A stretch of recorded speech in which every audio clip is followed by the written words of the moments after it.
C'est reparti pour un nouveau numéro de Scout TV Le Mag. Merci encore de votre fidélité. 30 minutes sur la scolarité de vos enfants. Aujourd'hui, c'est Mission Orientation. Voici le sommaire. Et on s'intéresse cette fois-ci au monde de l'agriculture. Ça tombe bien, la plus grande ferme de France fait sensation. Comme chaque année, c'est du côté de la porte de Versailles. C'est jusqu'à dimanche. Mathilde Wessels sort sa loupe dans un instant. Le salon est assurément la plus belle vitrine du monde agricole. Mais quels sont les métiers dont on parle? Quelle formation et surtout quel enseignement? Élément de réponse dans un instant. Et puis un secteur qui recrute, mais un secteur aussi, on le sait, en difficulté. Quel avenir pour le monde agricole? Attire-t-il encore la jeunesse? On posera la question à nos deux invités. Ophélie Thomas, bonjour. Merci d'avoir accepté notre invitation. Vous êtes animatrice de la charte de relance Innovin et organisatrice des Olympiades. Frédéric Regour, bonjour. Très heureux de vous retrouver une nouvelle fois, directeur du campus agricole de Vire dans le Calvados. Ça se trouve bien évidemment en Normandie. Les précisions sur vos activités respectives dans un instant, juste après la loupe avec Mathilde Wessels.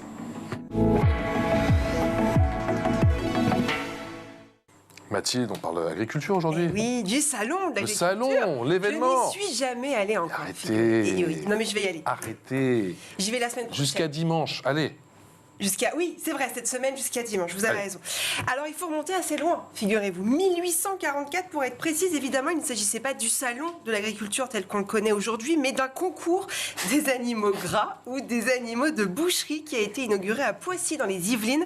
Il s'agissait de l'un des deux plus grands marchés qui approvisionnait la capitale en animaux de boucherie. En 1870 a été créé et lancé officiellement le concours général agricole à Paris, qui deviendra ensuite le salon de l'agriculture. Il faudra attendre 1925 pour que le concours général agricole emménage au parc des expositions de la porte de Versailles, tel qu'on le connaît aujourd'hui, d'abord réservé aux animaux depuis 2014. Il propose des concours, des produits du terroir ou encore des vins. Le concours général agricole qui devient le salon de l'agriculture, ça se passe quand? Eh bien, en 1964, le salon de l'agriculture ouvre ses portes pour la première fois. Il séduit plus de 300 000 visiteurs et devient incontournable, notamment pour les politiques, comme chaque année. Le salon de l'agriculture a un emblème. Quel est-il? Eh bien, c'est la vache. La vache. Et oui, bien sûr, depuis l'année 2000, chaque année, une race est mise à l'honneur et c'est l'organisme de sélection de la race retenue qui désigne l'animal qui la représente le mieux. Cette année, c'est la race Salers qui a été choisie. Elle s'appelle Ovalie. Regardez cette belle vache.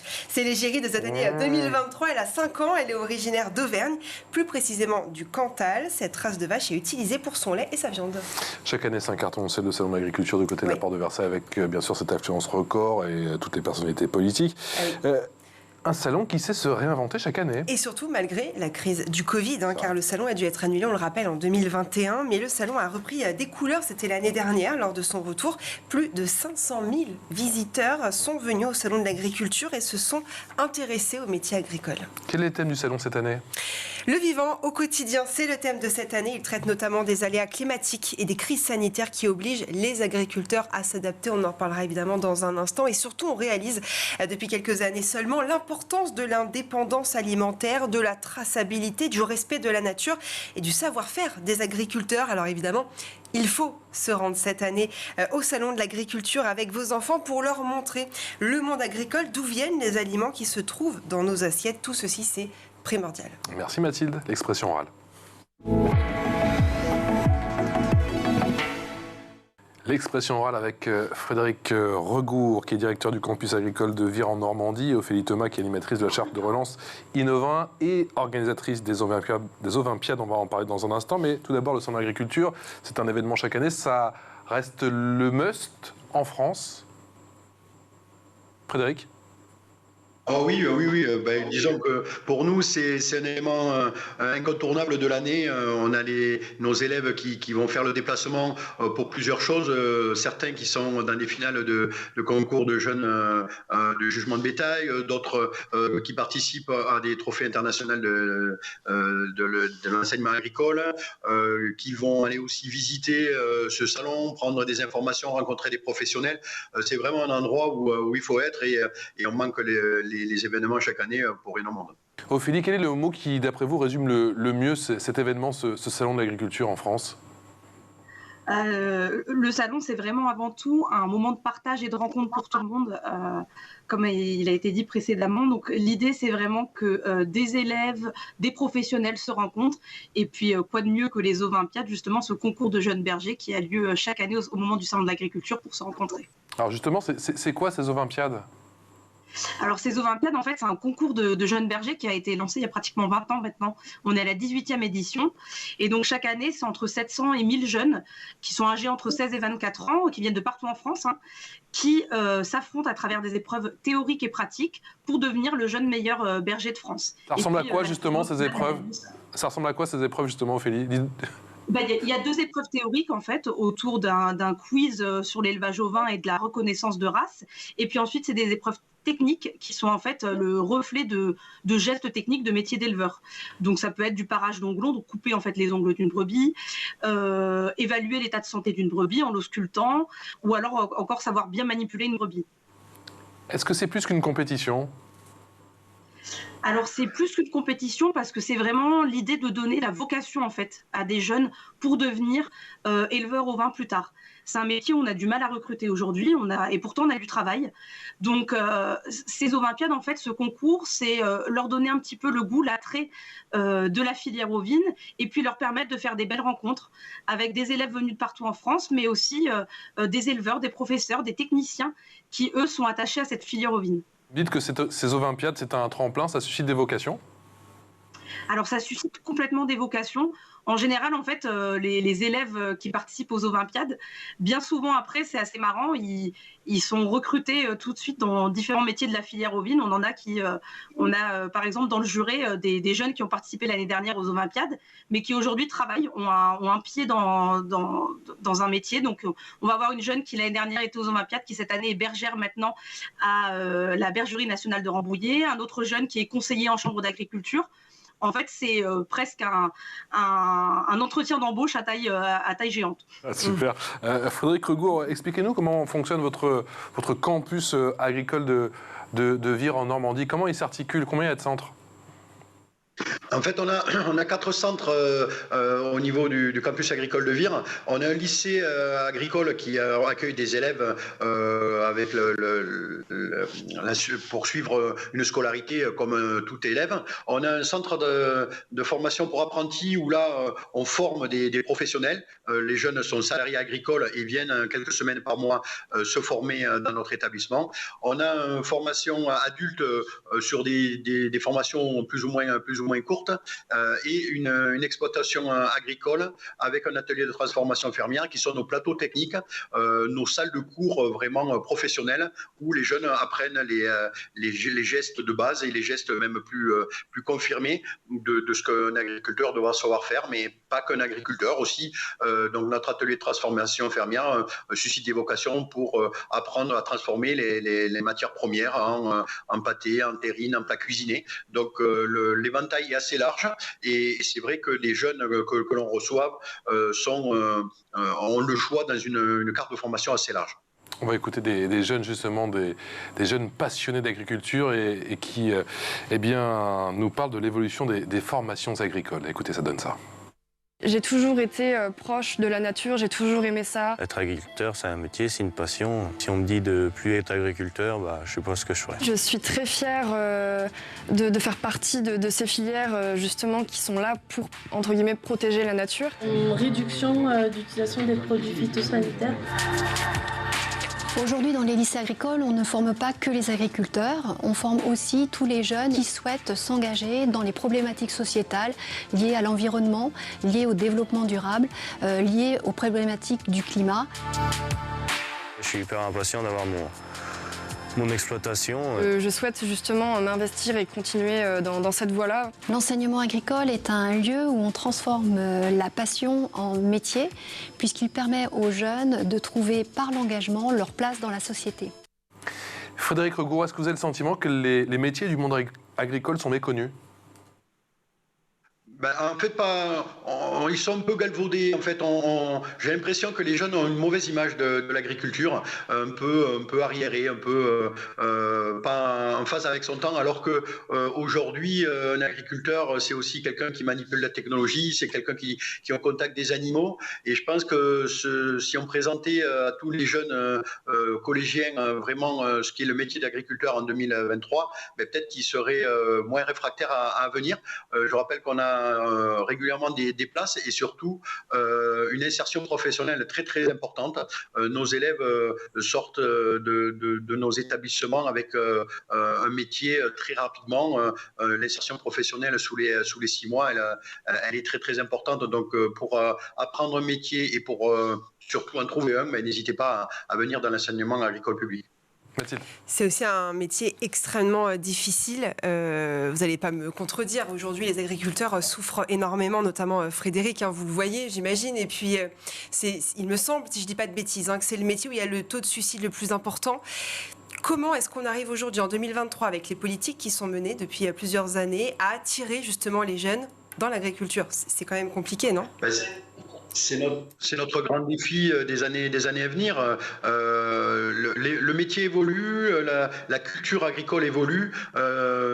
Historiquement, on ne va pas repartir dans l'histoire comment ça a commencé, mais c'était plutôt des exploitations familiales. On arrive aujourd'hui à avoir des entreprises agricoles avec des salariés agricoles, donc avec des horaires de travail, avec des conditions de travail qui s'améliorent. Donc je pense que l'avenir fera que ça sera plus intéressant pour des salariés de travailler dans l'agriculture que travailler dans un autre domaine, puisque c'est quand même des domaines de passion aussi. Effectivement, il y a des difficultés liées à plein de choses. Beaucoup d'heures de travail pour les exploitants agricoles, mais encore une fois, il y a des services de remplacement qui sont mis en place. Ça se structure, le métier se structure et évolue. Et je pense que dans les années à venir, ça sera qu'un mauvais souvenir, mais c'est vrai que pour l'instant, certaines exploitations sont en difficulté et donc ne donnent pas forcément envie d'embrasser ce métier, alors qu'il peut être tout à fait intéressant. Ophélie Thomas, vous avez le sentiment qu'il y a un déficit d'information sur les nombreux métiers dans le monde agricole ? Oui, je suis assez d'accord. Même, je rejoins ce que disait Frédéric. En fait, un exemple tout simple de manque d'information. Aujourd'hui, on présente toujours les agriculteurs ou les éleveurs comme des chefs d'exploitation. Or, comme le disait Frédéric, en fait, il y a d'autres manières aujourd'hui de travailler dans l'agriculture. On recherche de plus en plus de salariés, c'est totalement possible. Donc, de faire aujourd'hui d'être agriculteur, de faire 35 heures, de travailler 5 jours sur 7 ou autre. Il y a des formes qui existent. On peut travailler à plusieurs, sous forme de GAEC. On peut travailler à travers des services de remplacement, des services d'agnelage. On n'est pas obligé d'être chef d'exploitation et donc de gérer de A à Z une exploitation. Et si ça, les jeunes le savaient, peut-être que ça les intéresserait un peu plus à s'intéresser au milieu de l'agriculture aujourd'hui. On a beaucoup vu ces dernières années de gens de milieu urbain, de Paris, région parisienne, quitter la région pour aller faire de l'agriculture, élever des chèvres. C'est un fantasme aussi qui était très nourri dans l'esprit de beaucoup de citadins. Vous le voyez encore aujourd'hui ou ça s'est un petit peu calmé, cette vague de citadins chez vous ? Alors nous, on le voit complètement, notamment dans la filière ovine et caprine, donc les brebis et les chèvres, de plus en plus de ce qu'on appelle des néo-ruraux qui s'intéressent aujourd'hui, qui ont envie de trouver un métier qui a du sens. Ça s'est aussi accentué un petit peu avec la crise du Covid. Envie de trouver du sens à un métier, envie de se rapprocher de la nature, des êtres vivants, et donc de devenir agriculteur ou éleveur. Et c'est avec plaisir en fait qu'on accueille ces personnes-là, parce qu'aujourd'hui on a besoin de ces personnes pour montrer qu'on n'a pas besoin d'être fils ou petit-fils ou petite-fille d'éleveurs ou d'éleveuses pour rentrer dans le milieu de l'agriculture. Le seul point clé aujourd'hui pour devenir demain agriculteur ou éleveur, c'est se former. Parce qu'on ne traite pas du vivant comme ça, sans aucune formation. Donc la formation, ça reste le point clé avant de s'installer. Justement, Frédéric Regour, quelles sont les différentes formations dont vous dispensez, Frédéric, et quelles sont les différentes filières au sein du campus ?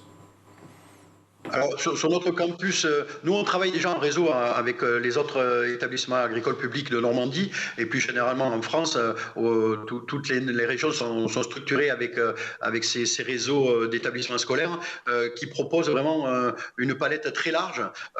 Ça va on part de la 4e jusqu'à la licence professionnelle. Donc, vous voyez, le panel est assez large. Et après, effectivement, notre cœur de métier, c'est l'agriculture. Mais on n'a pas que l'agriculture, on a aussi l'environnement qui prend de plus en plus de place dans la société, et heureusement, avec des jeunes qui sont formés à la protection de l'environnement, à l'animation autour de l'environnement. On a l'aménagement paysager, on a l'horticulture, on a l'agroalimentaire, quelques formations existantes. Beaucoup de nos jeunes viennent en bac professionnel et poursuivre par un BTS derrière. Donc, des jeunes qui ne savent pas trop quelle filière choisir, ils sont invités à venir nous voir dans nos journées portes ouvertes qui vont avoir lieu au mois de mars. Là, pour nous, ça sera le 18, mais tout le long du mois de mars, tout le monde pourra accueillir pour aller voir quelle est la meilleure solution par rapport au projet de l'élève. Ce qui est au centre de nos préoccupations, c'est le projet d'élève, qu'est-ce qu'il veut faire plus tard. Et nous, après, on lui propose la meilleure voie à suivre. Il y a une filière qui se dégage en ce moment, il y a une filière qui est plus tendance que les autres?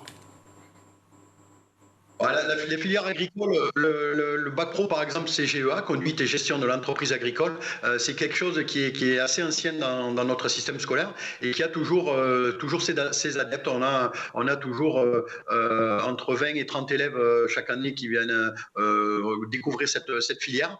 Et après, il y a les formations autour de l'environnement. Quand je disais tout à l'heure que ça prenait de plus en plus de place dans la société, ça se traduit par des inscriptions dans nos campus. Donc, on a un bac professionnel GMNF, gestion des milieux naturels et de la faune, qui attire pas mal d'élèves chaque année. C'est toujours une belle réussite.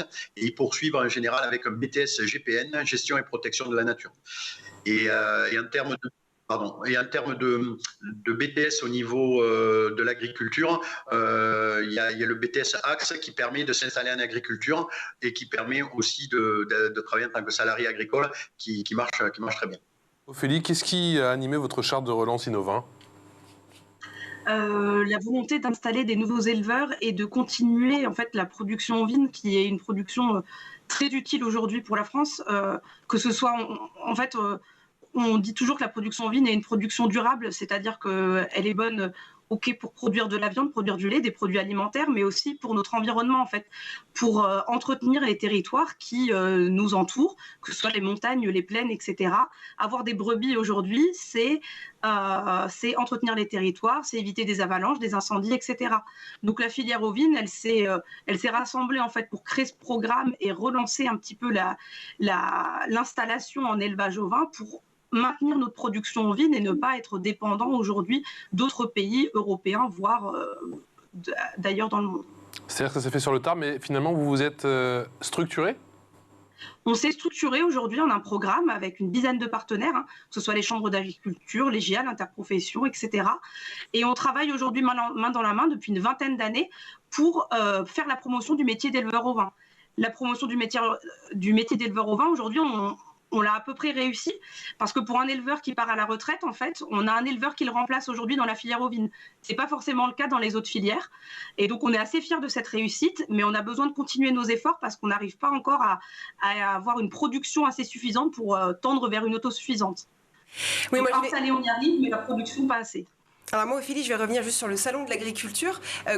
Ça cartonne, on le dit, c'est avec le salon de l'auto, l'un des plus gros salons français parisiens. Comment vous expliquez ce succès d'année en année, et puis surtout les Parisiens, les gens de région parisienne qui viennent toujours plus nombreux en famille avec les enfants, vous rencontrez ce monde de l'agriculture. Comment vous expliquez ce succès ? En fait, le salon de l'agriculture, il faut se dire que ça permet aux franciliens, mais pas que, parce qu'il y a des gens aussi d'ailleurs de Paris qui viennent sur ce salon, ça leur permet en 9 jours de voir une large palette de ce qu'est l'agriculture. On voit de l'agriculture de France, mais aussi d'ailleurs, des races, un nombre incalculable. Si on se balade dans les champs autour de nous, on verra peut-être 1, 2, 3 races. Là, en se baladant une journée sur plusieurs halls, on peut voir des races qui sont partout en France et qu'on ne verrait pas en fait à côté de chez nous. Si on prend juste l'exemple des ovins, en France, c'est 56 races ovines qui sont représentées sur notre territoire. Il y en a 40 qui sont sur ce salon d'agriculture. C'est vraiment un moment de partage et de rencontre. Et c'est aussi une connexion avec nos terroirs, par exemple. Je parle de nourriture, le vin, la viande, c'est ça aussi. C'est une recherche de notre terroir, en fait, français. Voilà, en fait, le salon d'agriculture, ça permet de faire le lien entre notre production, ce que font nos éleveurs et nos agriculteurs, et ce qui finit dans nos assiettes. Donc, on arrive à voir tout le schéma en fait, de production en discutant avec des éleveurs, avec des agriculteurs, et puis ensuite en goûtant les merveilleux produits qu'on fait ici chez nous, que ce soit du saucisson, de la viande d'agneau ou du vin. Et effectivement, on arrive à tout goûter. Félix, je reprends vos mots. Quand un éleveur part aujourd'hui, il y en a un autre qui est là pour le remplacer. Pour autant, est-ce qu'un éleveur aujourd'hui gagne bien sa vie ou gagne sa vie correctement?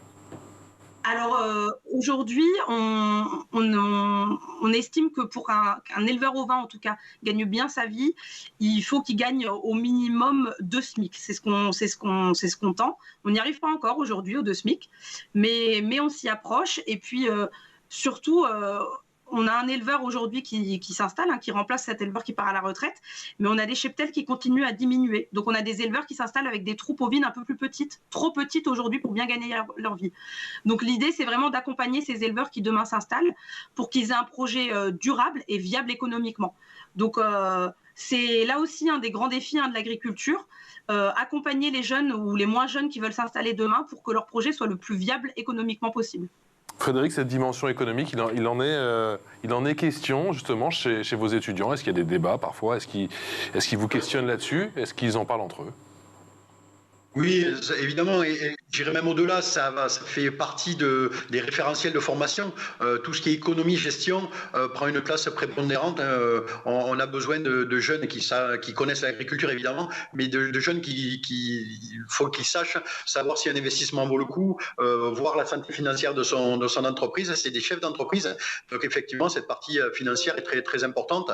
Après, effectivement, nous, dans notre bassin laitier de Normandie, les agriculteurs gagnent correctement leur vie par rapport au nombre d'heures qu'ils font. Donc, c'est quelque chose qui attire aussi. Effectivement, c'est quand même plus intéressant de travailler avec un bon salaire à la fin que Frédéric, toutes les filières agricoles. Pour être concret, Frédéric, vous avez quoi comme exemple en tête quand vous dites qu'il travaille pour un salaire correct, pour un bon salaire, pour un nombre d'heures correct? C'est quel ordre d'idée, du coup? C'est très vaste. Je ne veux pas m'avancer à donner des chiffres, parce que d'une exploitation à l'autre, c'est vraiment très, très varié. Et puis d'une année à l'autre, c'est très varié. Rien que pour information, le prix du lait, il fluctue assez régulièrement d'un mois à l'autre, d'une semaine à l'autre, d'une année à l'autre. Donc, pour retirer un salaire exact, je préfère ne pas vous dire un montant, mais en tout cas, ils gagnent, la majorité en Normandie gagnent correctement leur vie. Info en plus avec Mathilde.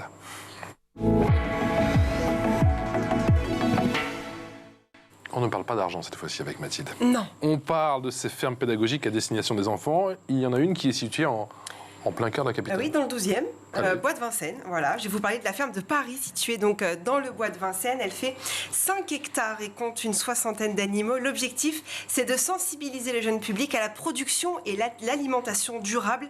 Les enfants y découvrent des cultures et élevages traditionnels français de la région. Il y a également un verger, un potager où sont cultivés des arbres fruitiers, des légumes, mais aussi des plantes aromatiques et médicinales. Sans oublier évidemment les animaux de basse-cour, les incontournables, des brebis, des chèvres, des dindes, oies, canards, lapins et cochons. Plusieurs événements sont même organisés toute l'année.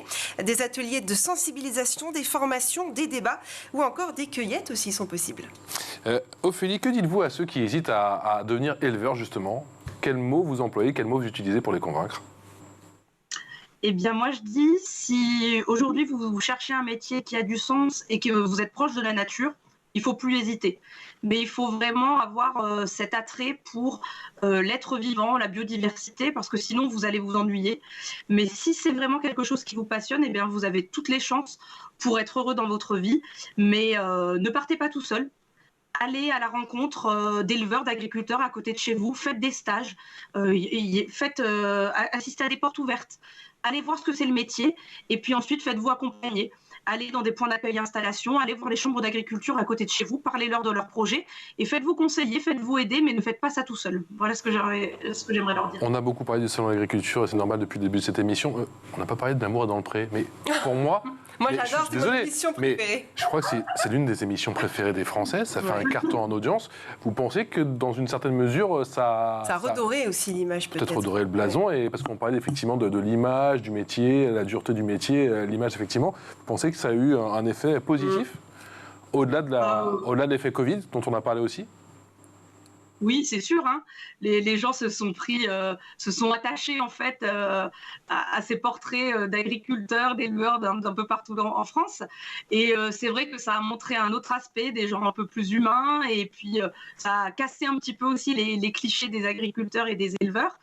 Et puis d'ailleurs, hein, pour la petite histoire, le recrutement de certains agriculteurs et éleveurs pour cette émission a lieu pendant le salon de l'agriculture. Donc peut-être que si vous vous baladez au salon de l'agriculture, vous verrez demain un des agriculteurs à la télé. C'est possible. D'accord, je ne savais pas. Karine Le Marchand va là-bas tous les ans. J'avais pas du tout. Passage obligé pour Karine, évidemment. On l'embrasse. Frédéric, ça a eu un impact positif d'après vous, cette émission ? Oui, complètement. Effectivement, maintenant, je crois qu'ils sont à leur 20e année ou quelque chose comme ça. Et effectivement, ça montre une belle image de l'agriculture. Ça montre le travail au quotidien, derrière des histoires d'amour qui passionnent les Français. Donc, si l'émission a une longévité aussi importante, c'est qu'elle plaît aux Français. Mais effectivement, même dans le monde agricole, c'est quelque chose qui nous donne une belle image et on voit de beaux paysages, de belles exploitations, le travail au quotidien, le travail dehors. Et effectivement, je pense que c'est que positif pour nos établissements et surtout pour l'agriculture française. Quel avenir pour l'agriculture, quel avenir pour le monde agricole, Frédéric? L'heure était la restructuration, je crois qu'on l'évoquait tout à l'heure. L'association, c'est la tendance? Oui, l'utilisation, le regroupement en GAEC avec plusieurs exploitants agricoles pour partager les problèmes, pour mutualiser, pour arriver à se remplacer, pour avoir du temps pour le week-end. Hein. Justement, vous parliez de l'amour et dans le pré, mais effectivement, une des choses qui a été mise en avant, c'est d'essayer d'avoir une vie normale, de pouvoir partir en week-end, de pouvoir partir en vacances. Donc, ces GAEC permettent ça. Les services de remplacement qui s'installent un peu partout, qui permettent aux agriculteurs de prendre des jeunes pour les remplacer le week-end. Donc ça, c'est vraiment un plus. L'utilisation des CUMA, des coopératives d'utilisation de matériel agricole, pour pouvoir mettre en commun du matériel sans avoir à l'acheter en fonds propres, ce qui est très onéreux. Donc voilà, quelques pistes. Après, maintenant, avec la loi Egalim, avec tout un tas de politiques volontaristes, on s'aperçoit que les circuits courts sont tendance à ce moment et permettent aux agriculteurs de vendre sur des marchés proches de chez eux. Donc de retrouver une certaine cohérence, de retrouver une certaine logique dans le métier d'agriculteur. Donc voilà un petit peu l'avenir. Moi, je suis un optimiste et je pense que dans l'avenir, on va arriver à refaire venir les jeunes pour s'installer en agriculture et surtout donner du sens et que ces agriculteurs soient fiers de leur travail et que les consommateurs surtout soient fiers de consommer des produits locaux tout à fait intéressant et très très bon. Thomas, vous êtes sur la même ligne. Quel motif d'espoir pour le monde agricole? Complètement, je partage ce que dit Frédéric. Et puis, pour moi, c'est un métier qui disparaîtra jamais. Autant on pourra se passer peut-être des vacances, de salles de sport ou autres, mais de manger, on en aura toujours besoin. Donc on aura besoin de futurs agriculteurs et éleveurs qui s'installeront. Et puis c'est un métier qui continue de se diversifier, qui continue d'évoluer d'année en année, qui se modernise et donc qui a tout l'avenir devant lui pour recruter de nouvelles personnes. J'allais vous poser la question sur la place de la machine et effectivement la place de l'innovation, même si ça a été un petit peu évoqué, mais malheureusement, nous n'avons plus de temps. Nous avons été encore trop bavards, cher ami. Merci en tout cas à tous les deux. Merci Ophélie Thomas, animatrice de charte de relance Innova et bien sûr organisatrice des Olympiades qui ont eu lieu le week-end dernier au salon de l'agriculture. Frédéric Regour, directeur du campus agricole de Vire et ses 4 centres de formation. Merci encore d'avoir été avec nous. Ça se passe à Vire en Normandie. Merci. Vous pouvez aller sur le site bien sûr pour voir toutes les informations. Merci à tous les deux. Ma chère Mathilde, on se retrouve très vite pour de nouvelles aventures. School TV Le Mag. Ciao.